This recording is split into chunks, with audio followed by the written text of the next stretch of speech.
قال الله تبارك وتعالى ألف لام را كتاب أنزلناه إليك لتخرج الناس من الظلمات إلى النور. وقال النبي صلى الله عليه وآله وسلم إن الله يرفع بهذا الكتاب أقواما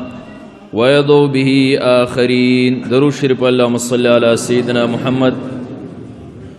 وعلى آل سيدنا محمد وبارك وسلم. زما انتہائی درجی واجب الاحترام علماء کرامو، د دې مدرسې طلباء او اساتذو او د دې علاقې مشرانو او کشرانو، مخکې د میلمنو نه تاسو د اشعارو په ژبه کې نعتیه کلام کې تاسو د دې محفل صفات واورېدل. د دې محفل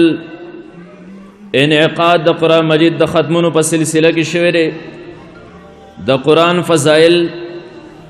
او بیا قرآن مجید د کم ذات د طرف نازل دی، داغه حمد او ثنا او بیا قرآن مجید چې په کم هستی باندې محمد رسول الله صلی الله علیه وسلم باندې نازل دی، داغه صفات او مدح تاسو واوریدا. دا ډیر زیات برکتی محفل او مجلس دی. په دې مجلس کې چې کوم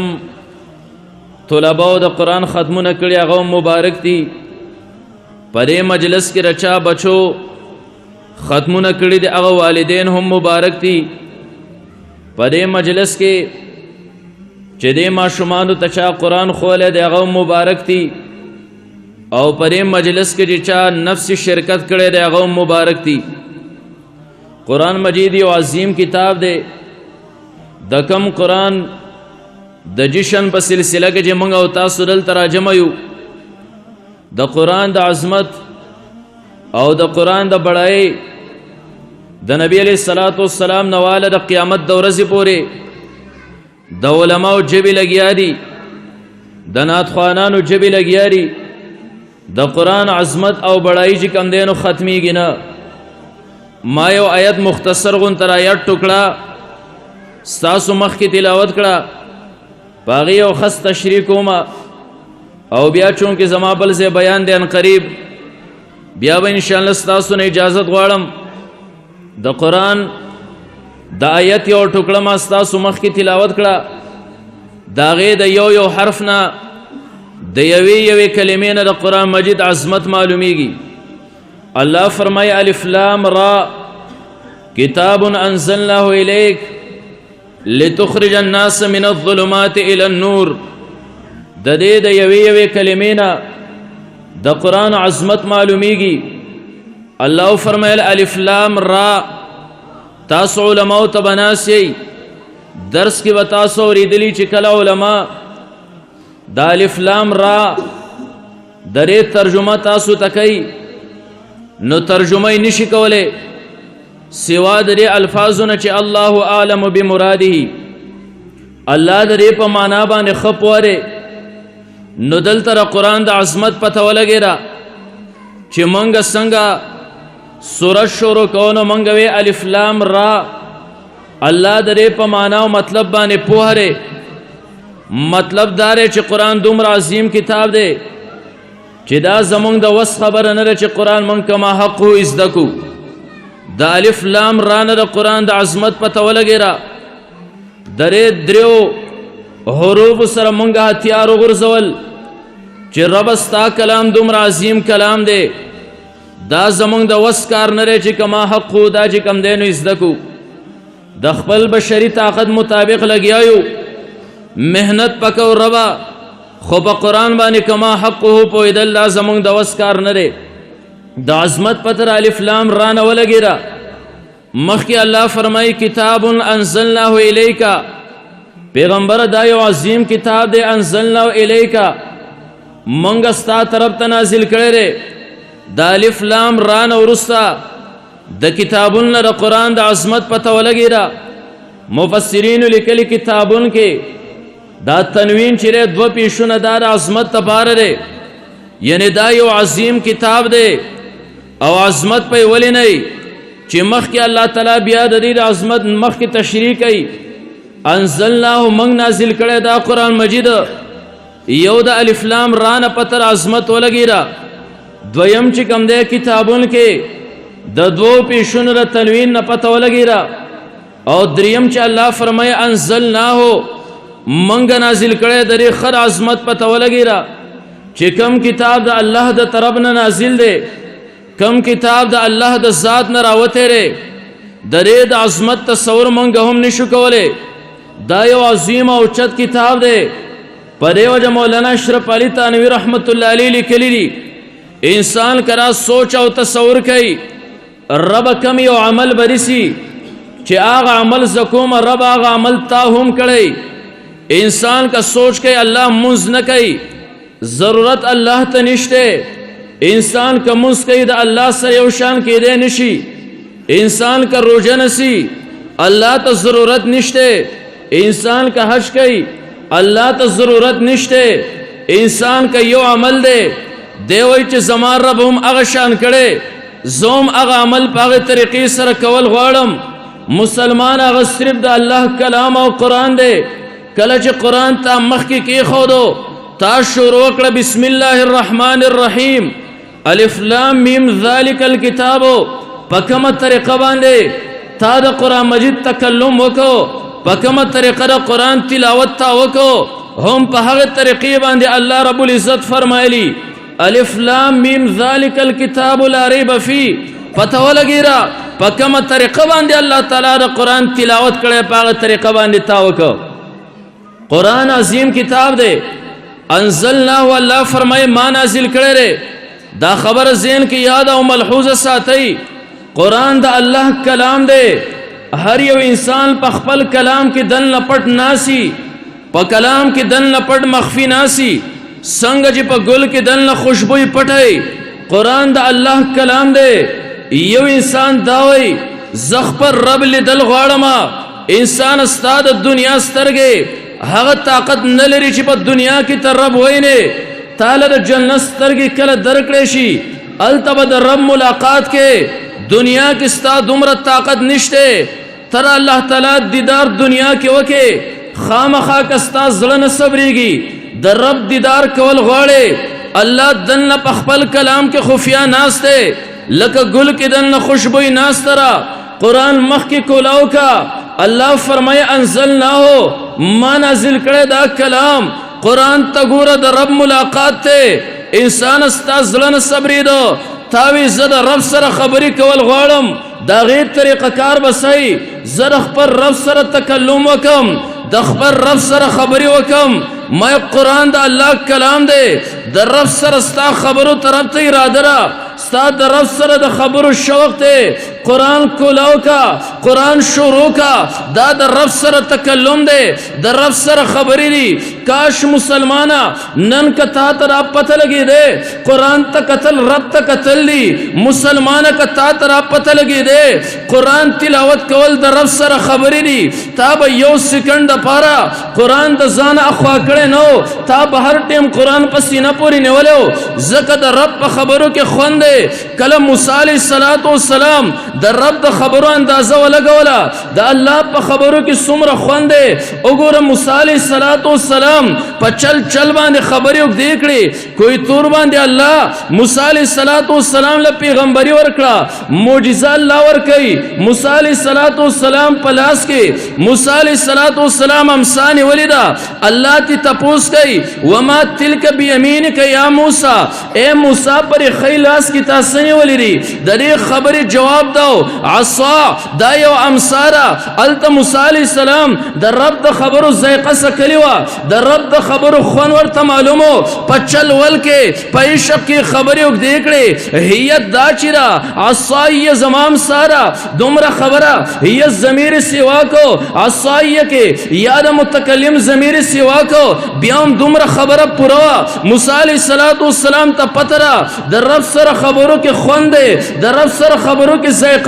تلذذ دے مخکې موسی علیه السلام بیا هم نه خاموشه کېږي اتوکل علیها دې ته زه ډډه وهمه واهش بیا علی غنمي په دې باندې پاڼې را توږم بزو ته ولی فیها معارب اخرى په دې کې زما لپاره نور هم مقاصد دي الله صرف د ماهیت تپوس کړو تا په لاس کې څه نیولي موسی علیه السلام خبره اوږده کړه ځکه موسی علیه السلام ته پته وه د رب سره خبرو کې خوند دی نن مسلمانه تا ته پته وي قرآن د رب سره تکلم دی په الله قسم یو سکنډ دپاره به قرآن تا رضانه نه وه خوا کړی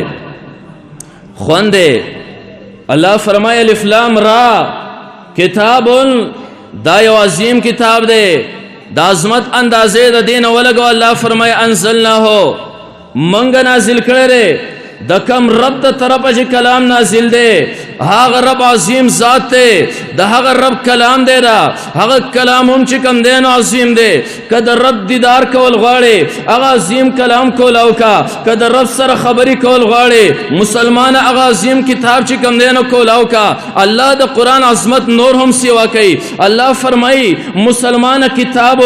دا خو یو عظیم کتاب دی بله درجه دارا انزلناه الله فرمایي ما نازل کړی دی د قرآن عظمت نور هم سیوا شو دریمه درجه الله بیانې الیک پیغمبر استاغون ته شخصیت ته مې نازل کړی قرآن اعلی الله نازل کړو قرآن اعلی پیغمبر غون ته هستی ته نازل دی واسطه د پیغمبر سره رااله پیغمبر هم اعلی ذات د طرفه نازل دی اعلی پیغمبر ته نازل دی هغه پیغمبر علیه الصلاة والسلام چې په مقدس مکه باندې څومره هم اشیاري نبی علیه الصلاة والسلام خپل پیغمبر تسلیم کړی دی پته ولګي هغه عظیم هستی ته قرآن نازل دی قرآن عظیم کتاب دی نبی علیه الصلاة والسلام هغه هستی په کوم ذات باندې چې قرآن الله نازل کړی دی یوازې د انسانانو نبی نه دی واذ صرفنا الیک نفرا من الجن نبی علیه الصلاة والسلام چې کوم دی وادي نخله کې سحر مونځ کوي صحابو له قرآن چې کوم دی نو پړاوی صحابو له سحر مونځ کوي پیریان او جنات رالل قرآن واوریدو په نبی علیه الصلاة والسلام ایمان راول قرآن باندې ایمان راول لړ جناتو طرف ته دعوت شروع کړه الله سورہ جن کی تفصیل کوي پته ولګی را په کوم ذات باندې قرآن نازل دی قرآن عظیم کتاب دی ځکه په کوم هستی باندې نازل دی هغه هستی هم ډیره اعلی ده انسانان هم پیغمبر منلې جنات هم پیغمبر منلې جنات او انسانانو ثقلین علاوه دنیا کې جمادات تھی جمادات هم پیغمبر منلې حیوانات تھی حیوانات هم پیغمبر منلې دنیا کې نباتات تھی نباتات هم پیغمبر منلې څومره حیوانات تھی نبی علیہ الصلوۃ والسلام تسلیم کړي جمادات تھی غټي وغیرہ دي نبی علیہ الصلوۃ والسلام تسلیم کړي حیوانات نباتات تھی بوټي پیغمبر علیہ الصلوۃ والسلام تسلیم کړي ما قرآن هغه مسلم هستی تنازل دی جمادات توي پیغمبر دی حیوانات توي پیغمبر دی دغه شانتي انسانان وي پیغمبر دی ثقلین دوانه وي جنات وي پیغمبر دی وریځ وي پیغمبر دی نور وي پیغمبر دی سپوږمۍ وي پیغمبر دی هواګان وي پیغمبر دی دنیا کې هر یو څه د نبی علیہ الصلوۃ والسلام د رسالت گواہی ورکړي ثبوت چې کوم دینو پیش کړي هغه مسلم هستی ته قرآن نازل دی قرآن څومره عظیم کتاب وي الله فرمای انزلناه منګه نازل کړی دی نن مال افسوس راغی هغه میلمه تپوس وکړو ویره چا بچی دی پکې یو دوه کسانو لاس پورته کړه دا هم د افسوس خبره ده او ناتیه کلام کې نمونه دومره د ختمېدو نه او کسانو صرف دوه کسانو لاس پورته کړه دا ولې د قرآن د عظمت ادراک مونږ ته پته نه لګي قرآن چې کوم دی نو څومره عظیم کتاب دی الله نازل کړی دی الله د قرآن نور صفتونه پرېږدوه دې خبرې ته سوچ وکړه الله د طرفه نازل دی قرآن چې کوم دی درجه د دینه معلومه کا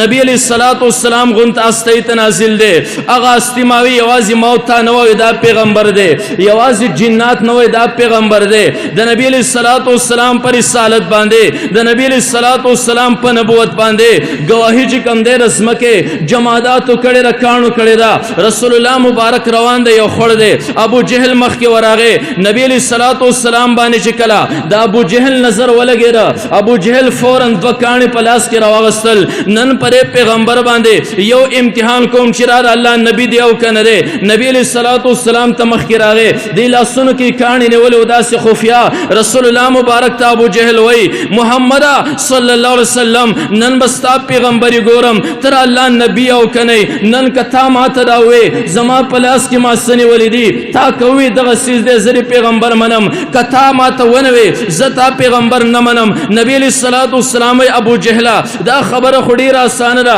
ستا پلاس کې دې سری دا زتا ته ویم دا پلانې سیستانه ولره خو ابو جهل دارا ته وایا ستا پلاس کې دې سری کدی زما د رسالت او د پیغمبري گواہی ورکړنو بیا ابو جهل وای بیا تا پیغمبر نه منل دا یو جاهل کار دی یو دم د ابو جهل پلاس کې کانو چغ کړي اشهد ان لا اله الا الله واشهد ان محمدا عبده ورسوله ابو جهل پشا پریوت به ہوش شو هغه بدبخت چې کله پوش کې راغی رسول الله مبارک انتظار کوي دا بدبخت زما سره لوس کړي ره چې تا پیغمبر نه منل دا یو جاهل کار دی نن به ما پیغمبر ابو جهل تسلیمای نن ابو جهل چې څنګه به پوش کې راغی ابو جهل سپیره دوی اے محمد ما تخپل هغه استاد وخیا د کوم استاد چې تا دا منتر او جادو زده کړي د بل پلاس کې د غټو نه خبري وباسه زوم دا هغه سیر هغه ساحر نه سیر زده کوم چې د غټو نه خبري وباسم ابو جهل پاسې دا په د غټو په گواهی باندې ایمان رانول چې دا محمد رسول الله ری مای پیغمبر هغه مسلمه هستی هغه مسلمه هستی پاغه باندې قران نازل دی د دې نه پته ولګره د قران د عظمت پته ولګره چې هو ربا من خو دا پانی دا یو کتاب دی منګوي پرې دا وکی دا به پروت خیر دی که په برید باندې وران شم بیا به رحلم کچرته کې په بل می پیسې ور وختي بیا به رالم قسم چتول د پاره به رالم نن خو ما ته پته ولګره زمانه زندگی اسی تیر شویرا دا خو تایو لوی نعمت منګ لرا کړي دومره لوی نعمت چې رب تا نازل کړي ره رب داسې مسلمه هستی تری نازل کړي ره چې هغه مسلمه هستی جنات هم مني هغه انسانان هم مني جمادات حیوانات ټول مني ماید نبی علیہ الصلوۃ والسلام پر رسالت باندې یوازې انسان نه قائل یوازې جن نه قائل هغه قران چې په کومه هستی باندې نازل دی پاغي جمادات هم قائل دي رسول الله مبارک فرمای ما تنن هم هغه غټي معلومي دي کمی غټي چې د رسالت نه مخکې زبر کور راوتما ما ته وې د سلام نداګانې کولې هغه غټي ما ته هم معلومي دي د نبی علیہ الصلوۃ والسلام پر رسالت باندې د احد غرنن هم موجود دی هغه د احد غر د پیغمبر پر رسالت باندې باقاعده تصدیق کړي نبی علیہ الصلوۃ والسلام دی ور سره خلفای راشدین دي لاړل د احد غر ته ور وختل د احد غر چې کوم دینو پوښو نن نبی علیہ الصلوۃ والسلام پر راختله د احد غر د خوشالینه پګړسي دو باندې شو په زلزلې باندې شو نبی علیہ الصلوۃ والسلام خبر او تړلا اوس کو یا احد غلشا پتا لپاس پیغمبر دی پتا صدیق اکبر دی پتا شهیدان موجود دی د احد غر دغه نه پس خاموش شو پتا ولګره په کوم استه باندې قران نازل دی د احد غر ویم دا پیغمبر دی ایوازي جمادات نه دغه نه پس نباتات تراشا ونی بوټي وګورا پیغمبر منی چې په کوم استه باندې قران نازل دی ونی بوټي وای منګې منو چې دا پیغمبر دی نبی علیہ الصلوۃ والسلام ابتدا کې مسجد نبوی کې خطبه ور کوي رسول الله مبارک د پاره منبر نو نبی علیہ الصلوۃ والسلام د کجوري او تنه ته وډړه وهلا صحابه مشوره وکړه نبی علیہ الصلوۃ والسلام تقریر او خطبه ور کوي دغه تنه ته ډړه وهلي راځي او منبر به تیار کو هغه کې بدرې پړوي نبی علیہ الصلوۃ والسلام په پاغه باندې ناشتي لګ به اوچتي ر بهر نه میلمان راځي رسول الله مبارک پور تخکاری نبی علیہ الصلوۃ والسلام د پارا صحابو چې کوم دینو منبر تیار کو هغه منبر چې کوم دی کله نبی علیہ الصلوۃ والسلام د جمعې پورز باندې هغه منبر تر خطبه د پارا خيږي د هغه کجوري تنا صحابو د جمعات په ګډ کې ودرا ولا کله چې نبی علیہ الصلوۃ والسلام خطبه شروع کړه صحابو منګه چاپیره ګورو د ماشوم پشان سلګی دی د ماشوم پشان جړا دا منګه چاپیره ګورو ماشوم چاره وسته دا جړاو سلګی سوکي یو صحابي چې غوکه خو د هغه کجوري د تنین سلګی راتلې د هغه کجوري د تنین جړا راتله صحابو نبی علیہ الصلوۃ والسلام ته اشاره وکړه یا رسول الله نن ستا په فراق کې د کجوري تن وجړې دا نبی علیہ الصلوۃ والسلام لاړ هغه کجوري تنای چې کم دی سینې سره جوخت کړه ماشوم په شان تسلی ور لور کړه اوس توه حنانا وسم الته یو ستنه کې چې کم دی نو بندرا نبی علیہ الصلوۃ والسلام پسې وجړل د کجوري وچ تنه پته ولګیرا کم پیغمبر باندې قران نازل دی یوازې زنم دا پیغمبر دی یوازې جنات نه وي یوازې نباتات نه وي یوازې جمادات نه وي د کجوري وچ تنه هم ګوي ور کړی دا الله نبی دی دا الله نبی دی پیغمبر دی مونږ ته وس پته ولګیرا قرآن عظیم کتاب دی داسې مسلم شخصیت تنازل دی چراغ نبوت تمام خلق منی رسول الله مبارک یو ذکر ونه د لاندې نه آرام کوي حضرت ابو هريره رضی الله تعالی عنہ ناشته کله چې نبی علیہ الصلوۃ والسلام را پاسیر نبی علیہ الصلوۃ والسلام ته ابو هريره یا رسول الله یو عجیب کیفیت میں ولیدا ابو هريره سری ولیدل یا رسول الله مخامخ ونرا دا ونه می سې کولا لاندې را زیرا شلو د غزیلاند شلو رال رازمکه شلولا پتا باندې راخته شو او بیا دا غینه پس لاړه په خپل ځای باندې ودرېدا نبی علیہ الصلوۃ والسلام ابو هريره دا زمانه شقتګي وا نن زدي زل عالم دې د رب نه سوال وکړبا د دینا پس په نبی علیہ الصلوۃ والسلام دومره نږدې یا راضی او نه کنه راضی مال اجازت را ون رالا زما په ملاقات او دیدن باندې خپل سترګې یخې کړې لاړه په خپل ځای باندې ودرېدا پته ولګېده هغه مسلم هستی ته قرآن نازل دی نن موږ ته اندازه ولګېده قرآن معمولی کتاب نه دی قرآن ډېر زیات اعلی کتاب دی بهیرار راهب چې کوم دی نبی علیہ الصلوۃ والسلام داسې د بهیرار راهب داسې پیشنګویي ورکوي رسول الله مبارک د تر سره شام ته ځي ترې چې کوم دی نو سامان د تجارت راغستی دی بهیرا یو راهب دی په خپل ځای کې یو سرای دی میلمنو له خوراک تیاری اغیلی نوکران نیولی په کوم ورځ باندې چې نبی علیہ الصلوۃ والسلام د تر سره شام طرف ته ځي بهیرا په خپل باندې راوتره چاپیر ګوري نن ناشنا کس دلته سوک راغلی دی نبی علیہ الصلوۃ والسلام د تر اوخ راغستره اخو یو بوټی ته چې کم دی نیولې ری پانی ورته راخکده کړی ری بهیرا چاپیر ګوري چې نن خو زه ناشنا استی په تاسو کې ګورم دا خو مغه زاړه کسان دي خلک وی یو ماشوم را سر راغلی ری نبی علیہ الصلوۃ والسلام اخو اوخ بولیو کله چې بهیرا خوراک راوړ نبی علیہ الصلوۃ والسلام ته تراواز وکړو راځه بچه خوراک تیار دی کله چې نبی علیہ الصلوۃ والسلام راغې د ونې د سوري لاندې خلک ناشته نبی علیہ السلام ډوډۍ ته په سور نور باندې کې ناستو ونې سوره تاو کو خلک په نور باندې پرې خودل په نبی علیہ الصلوۃ والسلام د پاسه سوره کو بهیرا نبی علیہ الصلوۃ والسلام ته ګوري دا ماشوم سوکته د نبی علیہ الصلوۃ والسلام تروي زما بچره وې د اخر زمانه د پیغمبري پورا نخي پر کې موجود دي خود اخر زمانه د پیغمبر یو نخ داوا د په پړو کال کې یتیم کیږي ستا یو خبر زاریان کم ته زما بچره هغه بالکل دا یتیم دی زما وراره د زکور تما بچي وي هغه بهیراوي لمن ته پور تکړه نبی علیہ الصلوۃ والسلام د ول په منځ باندې دا سره کوتري داګه په شانته د غوخ یو مہر لګیدل په دې زخو باندې چې کم دی پاغه محمد رسول الله لیکلی دا د نبوت مہر بهیرا چې کم دی نو نن ذکر اوته ما تر د پیغمبري گواہی دې بوټ ور کړی را زج سحر را پاسیرم دا ونی بوټي پسې دبانې پرته وي زکنن خپل راوتم ما ته پته ورې سړلو استرا روانه را اغه لوی استدارا چې سحر وخت ما ته بوټ گواہی ور کړی د اخر زمانه پیغمبر را روان دی پته ولګی را نبی علیہ الصلوۃ والسلام مسلم استی پاغه باندې قران نازل دی پاغه باندې قران نازل دی یوازې نباتات بیا هم نه، یوازې جمادات بیا هم نه، حیواناتو لراشه، حیواناتو لا کم ته چې ما او تاسو ځناور وایو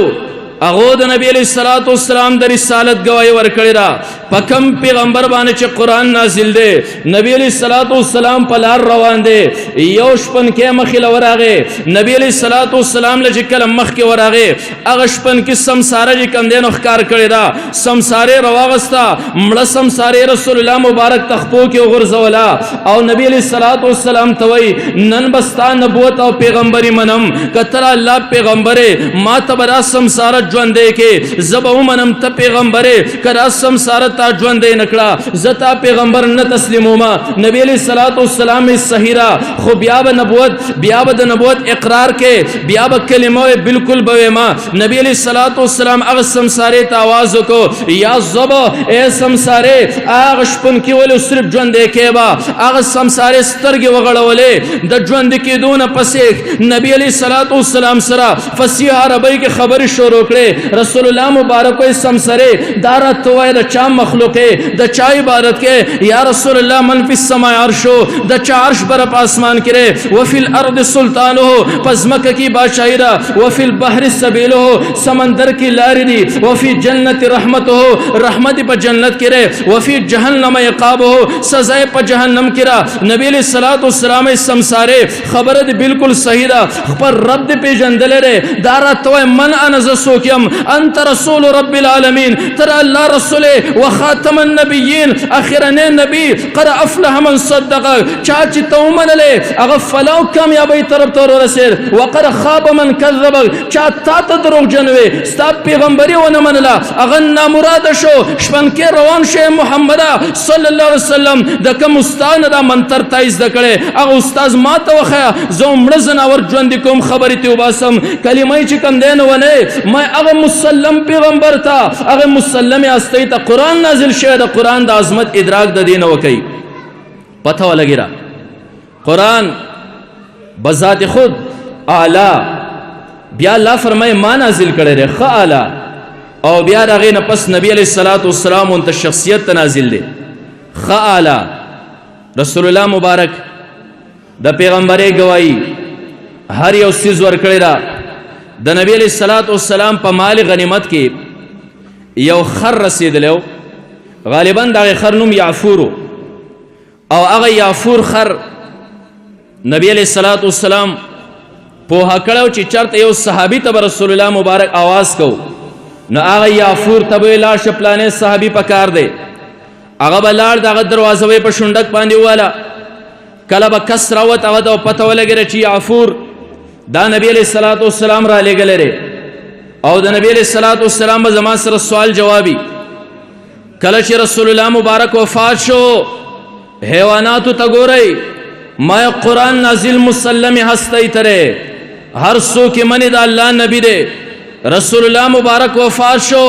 یعفور له تسلي نه ورځي، چغې به یې وهلې، ځای په ځای منډې به یې وهلې.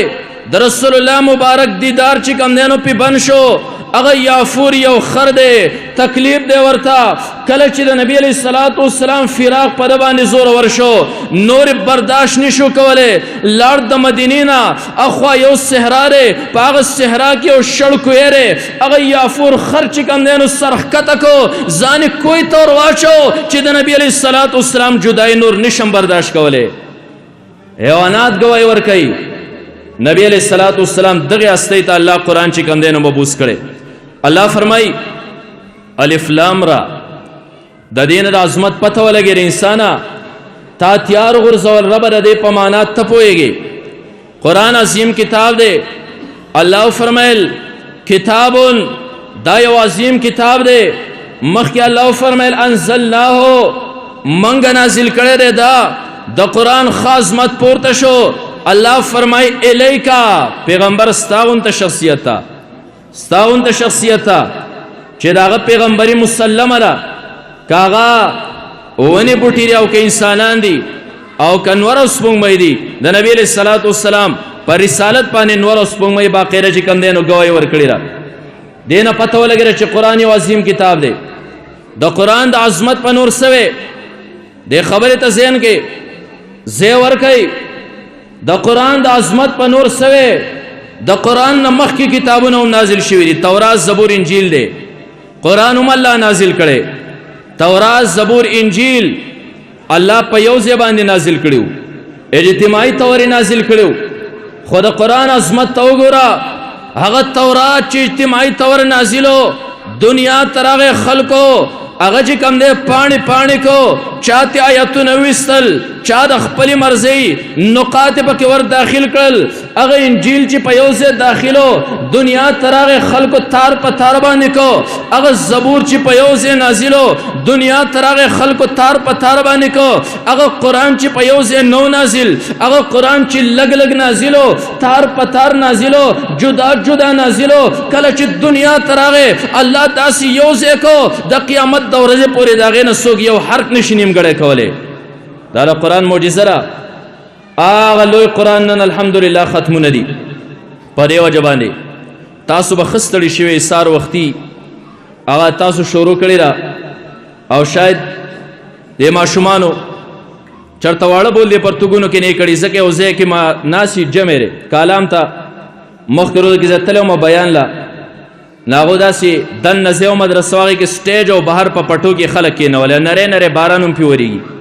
نه هغه ماشومانو بیا سمې خټې جوړې کړې وې، هله پاسې پې کسان ولاړو، که ماشوم به پاسېده نه، په دې لخته باندې سر به و، غریبانان پاسېدی هم نه شو. ستاسو به ټیم هم شی ستړي شوي به ومي. اخرنۍ یو څو خبرې کوم، خبره ختمومه. د قرآن مونږ ته پته ولګېده چې عظیم کتاب دی. ول مسلمانه که ته د دغې قرآن سره تا څه نه څه تعلق او واسطه خپله راوسته، انشاءالله ته به هم عظیم ګرځې، ته به هم عظیم ګرځې. د قرآن سره چې چا په څه طریقې سره خپل تعلق راوستی دی، هغې له عظمت ورکړی. تاسو کتلی دي چې په دې میاشتو 12 میاشتو کې او میاشته چې الله والا ډېر زیات عزت ورکړی، هغه د رمضان میاشت ده. موږ سوچ کوو ربه د رمضان دا میاشت دا خو د عامو میاشتو په شان د میاشت ده، ربه 12 میاشتې تا پیدا کړي، دې له ولې را دومره عزت میلاو دی؟ الله فرمایل شهر رمضان الذي انزل فيه القرآن. مسلمان د قرآن سره تعلق راوستی دی. ولې د قرآن سره تعلق راغی دا به اوچتېږي نه. موږ ویل ربه یوه شپه ده، هغه لیلة القدر شپه ده، او ربه تا فرمایلی چې لیلة القدر خیر من الف شهر، دا د 1000 میاشتو نه زیاته غوره ده. ربه څه وجه کېدی شي؟ الله فرمایل انا انزلناه فی لیلة القدر، په دغه شپه کې مې قرآن نازل کړی، د قرآن سره واسطه راغلی ده. موږ ویل ربه موږ ته دنیا کې اعلی اعلی ځایونه معلوم دي، ډېر زرخیز ځایونه موږ ته معلوم دي. څه وجه کېدی شي چې د هر یو انسان زړه د مکې او مدینې سره تړلی دی؟ الله فرمایل په زبان حال مسلمان قرآن کولاو کا، سورې فاتحې ته وګوره، سورې بقرې ته وګوره، د بعضې سورتونو په سر به تا ته معلوم شي دا مدني دی، د بعضې په سر به تا ته معلوم شي دا مکي دی. د قرآن سره د دې دوو ښارونو تعلق راغلی دی. مونږ وی ربه جبرائیل نه علاوه تا بلا فرشتې پیدا کړي، جبرائیل لرې ولې دومره درجه ورکړې؟ الله فرمایي انه لقول رسول کریم. جبرائیل علیه الصلاۃ والسلام وړې 24000 ټریپه کې قرآن پر رسول الله مبارک وړې د قرآن سره واسطه وه، ځکه الله اعلی درجې ته ورسو. موږ ته پته ولګېده چې یو لرګی دی، موږ ته راحل جوړ کړو، ماشومې په لته باندې نه وایي، که تا پې له پاسه خپه واړوله ماشومه کاکا دا د قرآن رایل دی، عام لرګی نه دی. موږ وکتل یوه کپړه په ډیران هم منګولې ده، بله کپړه چې د قرآن کڅوړه تې جوړه شوه، هغه د قرآن کڅوړه چې کوم دی ماشوم په خپه باندې نه وایي، چا بېځای غورځوله، ماشومې راپورته کې کور ته ویسي، چا بېوقوفه د قرآن کڅوړه بېځای غورځولې ده، خپلې مور ته وایي وینځه، راشه قرآن ته بیا ور واچوي، کپړې له عزت ورکه، لرګي له عزت ورکه، میاشتې له عزت ورکه، خطې ځمکې ښارون له عزت ورکه، شپې له عزت ورکه. اے مسلمانه ته خو انسان اشرف المخلوقاتو کې که تا قرآن په سینه پورې ولیو، په الله قسم داسې مرتبه به درکوي څنګه مرتبه چې حضرت ابوبکر صدیق لا، عثمان ذی النورین لا، عمر فاروق لا، حضرت علی رضی الله تعالی عنہ لا، کم چې حبشي غلام حضرت بلال رضی الله تعالی عنہ، صہیب رومی او سلمان فارسی له ورکړی دا، هغه قرآن به هغسې درجه تاله درکوي. انشاءالله مونږ ته د قرآن د عظمت پته ولګېده، دې نه اخوا به زمونږ بچي مونږ په قرآن سره منور کوو. دا خبره ذهن کې یاره ساتئ، دا ماشومان بچي نابالغی قرآن چې وایي رسول الله مبارک فرمایي یو حرف باندې 10 نیکۍ میلاویږي. دا قرآن تر اخیره پوری دی وای در خپل عمل نامه بند را دا مکمل ثوابونه ستا عمل نامې ته چې کوم دی نو رالو دا لوی غنیمت دی را ماشومان او دا دینی مدرسې هم لوی غنیمت دی دا علماء دا قرآ دا هم لوی غنیمت دی را الله شکر ادا کوئ دا مدرسې په خپلو بچو سره آبادې کوي درې قاریانو په سر د شفقت لاس راکاږئ درې ماشومانو په سر د شفقت لاس راکاږئ دې علاقې ته نوراني فرشتې د ځان سره راوستي د رسول الله مبارک حدیث دی طالب علم چې په کومه لاره ځي د الله د رحمت فرشتې نوراني فرشتې د هغه د خپو د لاندې نه وزرې غوړئ نن چې څومره طلبا دي په دومره کثیر تعداد کې چې کوم دی د الله نوراني فرشتې هم دلته ګرځي ستا دا کلی ستا دا باغ ستا دکان ستا دا لارې او ستا دا پټې درې سره نوراني فرشتې اوړي راوړي ستا رزق هم برکتي ستا کور هم برکتي ستا دا در او دیوار هم برکتي ستا اولاد هم برکتي د هغه طالب علم په سر د شفقت لاس راکول د هغه سره سره لاړې ستا جسم هم برکتي الله تعالی دې پر یو څو خبرو باندې د عمل کول توفیق راکړي الله دې دا مدارس همیشه لپاره لري د علماء او د طلباء د سر سورې دې الله همیشه زمونږ په سرونو باندې لري زه پر یو څو خبرو باندې ستاسو اجازه غواړم واخر دعوانا ان الحمد لله رب العالمین